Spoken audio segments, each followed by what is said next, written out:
Dave and Anne Marie, back to you. All right, thanks. Coping with cancer is often not just left to the patient. Especially if the patient is a mother, father, son, or daughter, and that's when cancer becomes a family affair. Tonight in Health Team 5, Lisa Cooney has more on the family impact of breast cancer. Lisa. Dave and Anne Marie, you could say the entire family gets the diagnosis, the treatment, and then becomes the survivors together. Tonight, meet a Colerain Township woman and her family. Jill may have the disease, but they are all deeply affected. Breast cancer affects a family in many, many different ways. Jill Beckley, only 33 years old and in the fight of her life. She is a former Bengal cheerleader. She is a wife and mother. She's a sister and daughter. Jill Beckley has breast cancer, and in many ways, so does her family.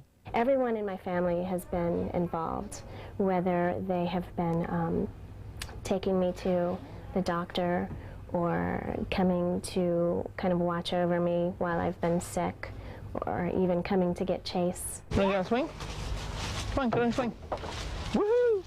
Chase knows his mom is sick. He watched her hair fall out due to chemo. It's not a big deal to this 3-year-old, but for Chase's father, Jill's husband, the deal is much bigger. His life has changed drastically. You go through shock, you know, like, this can't be happening, and then you go through, oh my God, what is going to happen? You know, what's going to be the outcome? And then you start thinking of the mortality rates with cancer and stuff like that. And Jill's father. This was my baby, you know, and it was extremely difficult for me personally because I have 3 daughters, and all of a sudden I'm thinking about, well, the other 2. I got very high. But it didn't take long for the family to get on the same page. They're in this together. They're proactive, reading books, getting information, and they're fighting as a team.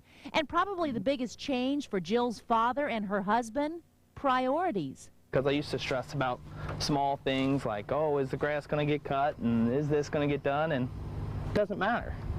What matters is family. The things that we think sometimes are so terribly important really don't mean a whole lot when we're talking about life and death, you know.